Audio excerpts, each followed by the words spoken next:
چیکس په څو قسمه دي، د چیک په معاملاتو کې اهم ډاکومنټ څه دي، د چیک په معاملاتو کې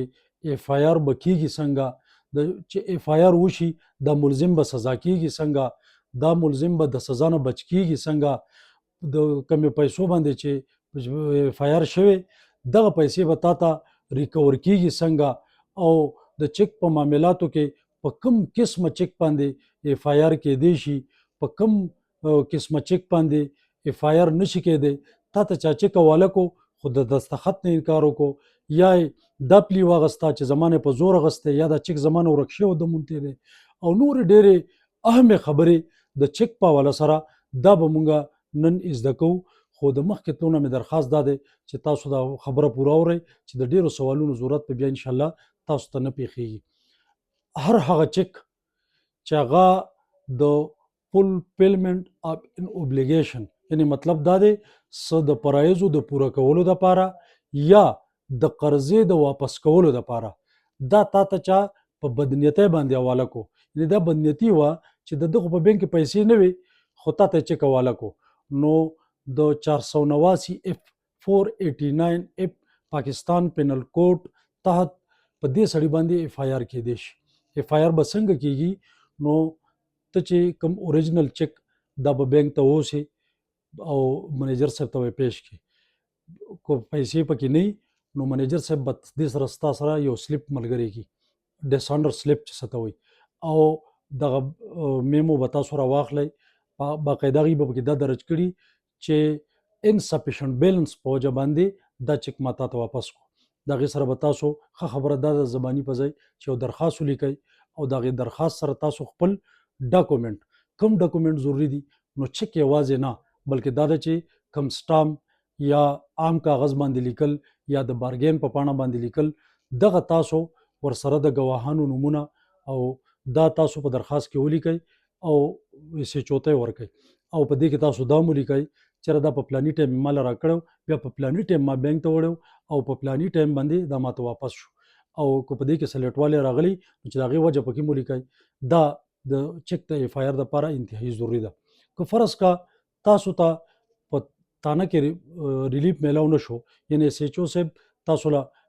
اف آی آر نه کو، نو په دې حواله سره زما بل یو ویډیو شته، ستاسو سره قانوني لاره شته، د هغې په ذریعه باندې به ستاسو اف آی آر وشي. د چا باندې چې اف آی آر وشي نو دا پیسې به ته ستا ته څنګه میلاویږي، نو د دې پیسو ستا سره بیا دوه طریقې دي، یوازې په اف آی آر تا ته پیسې نه میلاویږي بلکې ته زمونږ سیشن کوټس آرډر 37 سی پی سی د لاندې دا ته راتلی شي، او دا ډېر اسانه طریقه هم ده او ډېر په زر باندې د دې ټرایل کیږي، نو په سیول طریقه باندې به تا ته پیسې میلاو شي. دویمه طریقه سیول ریمیډي، دا هم ته د ریکوري سوټ په ذریعه باندې سیول کوټ یعنی سیول جج سینیر سیول جج دې عدالت ته راتلی شي، نو دغه یو ریمیډي هم تا ته حاصل ده، او چې کله ته دا کیس ثابت کړي نو تا ته به ستا پیسې میلاویږي. د ملزم د سزا کولو دپاره دا انتهایي ضروري ده چې پکار دا ده چې ستا کوم معاملات شوي نو چې هغه معامله تاسو تفتیشي افسر ته کلیر کړئ، کوم سټامپ، بیا په هغې سټامپ کوم اوت کمیشنر یا چا چې لیکلي هغه او دا ډیډ رایټر او دا ټول سرکاري ګواهان ورسره پرایویټ ګواهان کومو په مخ کې چې دا معامله شوي، د چا په مخ کې چې دا چیک حواله شوي، پکار دا چې دا تاسو د یو سیکوینس په انداز کې تفتیشي افسر ته دا تاسو کلیر کړئ، انشاءالله چې هغې ملزم ته بیا سزا میلاویږي. بیا د دې سره سره اوریجنل چیک، ښه خبره دا ده چې اوریجنل چیک تاسو د ځان سره وساتئ او د هغې اټیسټډ فوټوکاپي دا که په تانه کې غواړي، تفتیشي افسر غواړي یا په عدالت کې غواړي چې تاسو هلته ورکوئ چې اوریجنل چیک ستاسو سره په خپله باندې محفوظ وي. د اف آی آر هم ستاسو دوه قسمه کیدی شي، که ستاسو سره معامله په کوم ځای کې شوي او د کوم ځای چیک تاسو ته درکړي، نو په هغې بینک کې چې تاسو چیک تاسو پیش کو او چیک تاسو ته واپس شو چې په دې کې پیسې نشته، په هغې ځای کې هم تاسو اف آی آر درج کولی شئ. که تاسو د خپلې اسانتیا دپاره داسې کوئ چې فرض کړه تا ته په اسلام آباد کې چیک حواله شوی دی، سټامپ هم تا هلته لیکلی، معامله دې هم هلته شوې، خو تا چیک په بونیر، سوات، پېښور کې په دې ځای کې دې په خپل اکاونټ کې بینک ته پیش کو او بینک تا ته په دې علاقو کې واپس کو، نو ته په هغې د اسلام آباد په هغې سړي باندې په دې پېښور بونیر سوات په دې علاقو کې هم اف آی آر کولی شي. او زما سجیشن دا دی چې تاسو کوئ دا طریقه، ځکه چې تاسو په چا اف آی آر کوئ نو د هغې دپاره به بیا دلته تلل راتلل نو ستا سره به بیا خبرې ته کښېني، د هغې تلو راتلو د مشکلاتو نه د بچ کېدو دپاره دا یو معامله به ستاسو خلاصه کړي. په دې حواله سره دا ملزم بری کېږي څنګه؟ نو زمونږ د بونیر یو کیس چې زه پای کې د ملزم وکیل وم او هغه ملزم په دې وجه باندې بری شو په هغې کریمینل کیس کې د 489 اف چې هغې مستغیث د چې ورسره کوم چک یې وله ورکړی خو هغه چک چې کوم ورکړی نو سټامپ یې پیش نه کو او هغه سټامپ چې کله پیش نه کو نو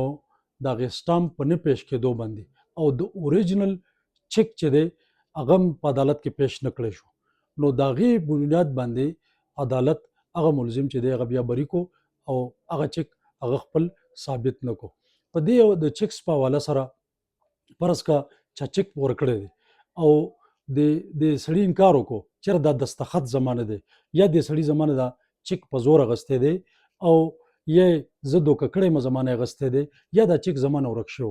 او په دې حواله سره د په تانه کې د مخکې نه روزنامچه هم کړي نو د دې دواړه حق کیدی شي. چاله د دوکې ورکولو دپاره هم خلک اکثر داسې کوي چېرې د خپل دستخط نه انکار وکړي او یا دستخط غلط وکړي، نو که دستخط یې قصدن غلط کړی نو د 489 سره سره په ده باندې 420 پی پی سی دا د پم په ده باندې لګېدی شي او دی وجې دا دستخط زمانه دی یا زمانه د سړي په زور اغستی یا په بل څه اغستی، نو دا ثابتول د دې چک ورکوونکي کار دی، دا د چک اغستونکي کار نه دی، دا د ټرایل خبرې دي، دا به دې وروستو ثابتي. خو په دې بنیاد باندې د دې ملزم خلاف کاروایي نه شروع کوی دی او تانې ایس ایچ او صاحب هم دا انکار نشي کولی چې ته په دې وجه باندې زه اف آی آر تاله نه درج کوم. دا زمونږ دغه خبرې دي. په دې حواله سره زمونږ د معزز عدالت های کورټ 2013 پی سی آر ایل جے په 400 پیج باندې او وای ایل آر 2020 کوم چې په 276 پیج باندې دا اهم ججمنټس دي د 489 اف تلاندې او د پیسو بیا د واپس حاصلولو دپاره چې ته کم کم ځای کولی شي او